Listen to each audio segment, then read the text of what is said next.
Ladies and gentlemen, we are finally back with Modern Warfare 3. The wait is over, and I know you guys are itching to get into some gameplay, but you may want to know what's the best settings so that you can pick up right where you left off from Modern Warfare 2 or Modern Warfare 19 or whatever Call of Duty you left and came back from. Of course, if you feel like some of these settings aren't as comfortable for you or you don't have the equipment to do so, adjust accordingly. But without further ado, let's go ahead and jump into the settings. All right, guys, starting off, we're just going to hit the graphics settings first, and then we'll circle our way back to mouse and controller settings. Always want to be in full screen exclusive mode, whatever display monitor, obviously, or TV that you have. Some of these settings are going to be specific for your computer, your console, or your TV, you know, that kind of thing. Screen refresh rate, make sure it's as high as it can go. Your display res is personal preference or whatever your monitor and TV can handle. Aspect ratio, mine's just 16:9, pretty standard stuff. NVIDIA reflex low latency, make sure that is turned on.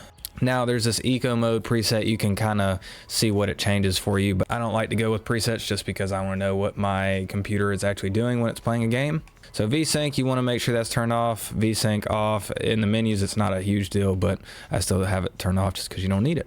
Custom frame limit. This one is going to differ based upon your monitor and what your computer or system can handle. I'm not sure if console even has these settings. However, you can do custom menu frame limit. You really don't need any higher than 60 or 90. The out of focus custom frame rate limit is not really important, so don't worry about it. Gameplay custom frame rate limit. You know, it depends. I set mine to 200 because I know I'm not even going to get close to that, so it's not really going to matter. But if you have a high-end computer, you might want to set this to max or unlimited and just see how it goes. Or you could always just change it from right here to unlimited. Heard different debates about that, so you know, you can toy with that, see which one gives you consistently higher frames. For me, running custom with 200 has always worked better. Hopping over to quality. So a lot of these quality settings are going to be based upon whether you're playing for the most frames or the best looking quality, or if you want to find a middle ground of that. Me personally, I try to play a little more competitively, so I try to dumb down everything so that I can get the highest frames without losing crucial information in game. So, you know, toy with it based upon your needs. Render resolution, make sure that is set to 100, very important. Dynamic res, no, turn it off.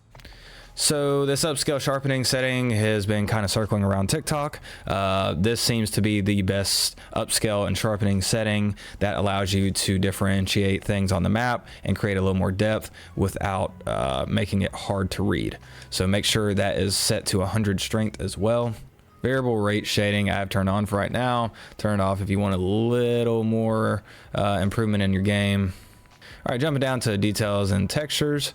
Like I said, guys, a lot of mine is set to low and medium, that kind of thing, so that I can get as many frames as possible in a competitive gameplay state. If you want a better looking game, obviously adjust these accordingly. This texture filter set to low, depth of field, turn it off. This is very important if you don't want that blurriness around your character when you're aiming down sights. Detail quality level I have set to high just because I like to see the details on the map and potentially make out an enemy. But, you know, if you're looking for the most frames, go low, but normal is probably a good mid-ground. Particle resolution I have set to normal. I just didn't touch it. It really hasn't affected my game a whole lot. Hasn't increased frames, hasn't decreased it. Bullet impacts and persistent effects don't really help me in any way, shape, or form in the game, and they're not going to help you unless you just want it to look cool. So I have them turned off. Shader quality set to medium so I can hopefully make out some shadows and different things in the distance based off the light in the area. On-demand texture streaming, I have it turned off. Currently has never worked really well for me, even all the way back to Warzone 1. You can test it if you like, but it never seems to help improve my performance. So shadow quality I have set to low. This is one you might want to experiment with actually turning it up to high or ultra if your computer can handle it, so that you can make out when a character's coming around a corner and you see a little bit of a shadow to get the jump on them. Screen space shadows I have set to low. I don't really care about that. Ambient occlusion, turn it off. Screen space reflections, turn it off. Static reflection quality, turn it to low. Tessellation, turn it off. Terrain memory I have set to max. Volumetric quality I have set to low as well. And then you get down here to some water settings that I have them all turned off because I don't want you hurting my performance when I'm trying to play, when I'm not worried about what the water looks like. Obviously, if you have a better computer that you can max out at 200 frames while running some of these settings on high and ultra, I encourage you to do so. It makes the game look so much better. A lot of people, if they see my gameplay, the game itself's not going to look super crispy, but that's okay. Hopping over to view, we've got the field of view I have set to 120. I highly encourage you to play anywhere between 110 and 120. If you're not comfortable with 120, I suggest starting at 110 and working your way up to 115 at max. So ADS field of view, make sure this is set to affected so that you get the least amount of visual recoil when you're aimed down sights. However, if you like the little bit of zoom you get when you aim down sights versus it staying consistent with your field of view, then set it to independent. Weapon field of view, you want to set this to wide so that you can see the most of your surroundings while aiming down sights and having your gun out. World motion blur, weapon motion blur, they do nothing to help the game unless you're trying to make your TikToks look very fancy. Turn them off. Film grain set to 0, and all my camera shakes set to the least 50% option. An inverted flashbang is kind of cool. If you don't like being blind, when the flashbangs go off, you can set this to on, and it will basically turn your screen black when you get flashbang. So if you kind of like that better, to me, it always freaked me out. I thought the game was crashing, so I don't like that setting. Hopping over to audio, this is my personal audio setup. I have different audio sources for my stream, so you might want to toy with these based on your headphones. I rock HyperX. If you have like Turtle Beach or something else, this may be a little different. Make sure you got them set up to whatever your device should be. Your master volume, it hurts my ears when I go anywhere like louder than 40. So I set it around anywhere between 30 and 40 master volume. Gameplay music, I don't need it. Cinematic music, I don't need it. Dialogue, I set very low so that I can still hear if somebody says they're reloading, but I don't necessarily want to be deaf by it. Effects volume, so that's going to be pretty much everything else, gunshots, footsteps, everything else. I've got set to 46 so that I can hopefully hear these over most of everything else that's going on in game. Voice chat volume, I've got it set to 10 just because people are loud and annoying. Subtitles can actually be pretty good. I currently have them set to off. However, if you want to get a little bit extra information when people say they're reloading or they're hit or something like that, you can actually turn them on. Reduce tinnitus sound. This is pretty cool. When you get flashbang, stun grenade, anything like that, there's usually a loud ringing. If you turn this on, it reduces that ringing so that it doesn't really hurt your ears in real life. Hopping over to interface, color customization is really important. I haven't messed with mine a whole lot in this game because they've been working pretty well. I may toy with it once Warzone comes, but you can play with the different color schemes here, or color filters I should say, and all it's going to do is change the different effects of what you see in game as far as information that's being given to you. So like on the mini map, you'll see your team, and you can see the example there kind of under my webcam. So anytime I see enemies, they're going to show up this like pinkish color. My own party on the team is going to be green, my team's going to be blue, and so on and so on. You can also change squad member colors. This is more important, I feel like, when it comes to Warzone, so you can differentiate, but make sure if you change this and you don't play with a consistent team, you may have this set to blue and theirs is default, and you are saying on blue ping and they don't see a blue ping. So keep that in mind. Color filter, these are kind of similar to the previous titles. You can play with different filters on the game to make it look a certain way, or if you're colorblind, that kind of thing. I don't personally like running a whole lot of them. They make my game look washed out most times, so don't recommend unless you just like the feel of it or aesthetic. Minimap shape, make sure this is set to square so you get the most information in the game. If it's set to circle, you're not going to see quite everything on the radar that's actually being presented to you. Minimap rotation on, horizontal compass on, so you can give more accurate callouts versus over there and over yonder. So this is pretty cool. If you like seeing your crosshair in the game, you can turn it on, and you can also change how big the center dot is, and you've got your examples right there. This really helps centering when you're running around the map. Highly recommend. Hit marker visuals on, damage based hit marker so you know when you hit those headshots on. Player names, if you want to see the full thing, the abbreviated or no name, you can run with that. In-game text chat, personal preference. All right, now for the most awaited portion of the settings, the controller and mouse stuff. So I'm not the most reliable mouse settings player in the world. However, for controller, I am here to help you. So make sure your input device is set to controller. I don't run any crazy button layout since I have paddles on the back of my controller. I currently use the Elite 2 controller. However, if you have something else, you may need to change this. Default controllers, if you don't have bumpers, I highly recommend finding a button layout that allows you to drop shot or do certain advanced movements that are comfortable to you. But for now, we're going to stick on default. Bumper ping, I do not turn on. I do not flip my triggers. PlayStation controllers, if you have one of those, I would recommend flipping them so that you can start shooting a little quicker and it just feels a little more comfortable. Controller vibration, it helps in no way, shape, or form. Turn it off. Dead zone inputs. All right, this is where it gets kind of important. They have this new little test stick dead zone area that I encourage you to use if you've never seen something like it.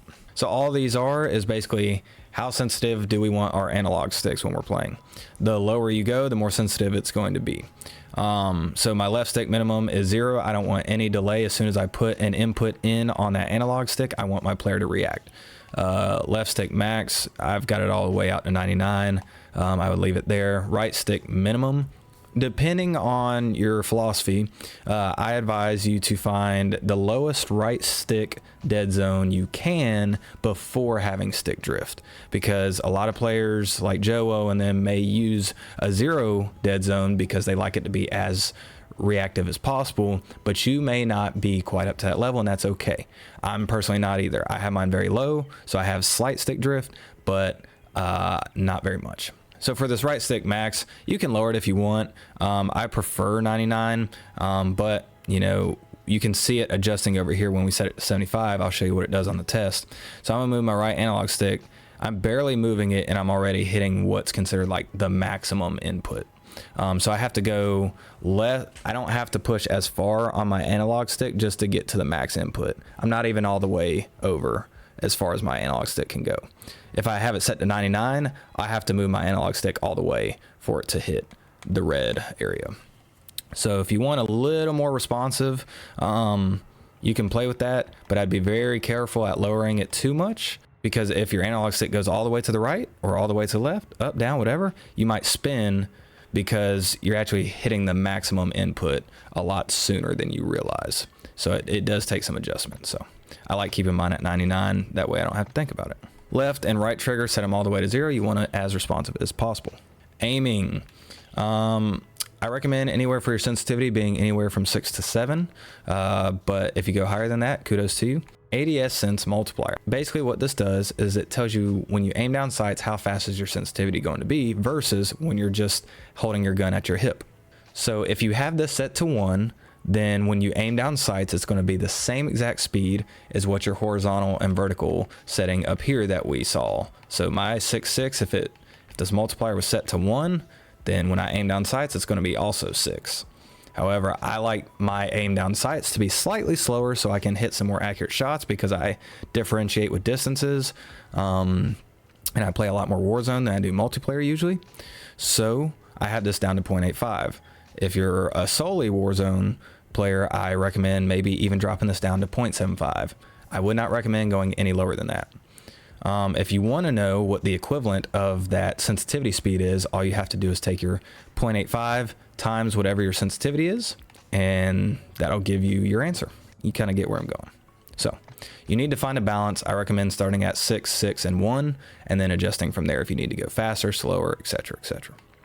ADS transition timing instant, custom sensitivity presume. I have this technically on, but you really don't need it. I mean, this is for, I have it turned on because I like slower low zoom stuff, whereas my snipers, I want them to be faster because they're such a long scope. I need it to be able to move a little faster. Target aim assist, you want to make sure it's on. Set your aim assist type to default. It's currently the most consistent one right now. So then we're going to hop over to gameplay. So automatic tag sprint, make sure it's turned on.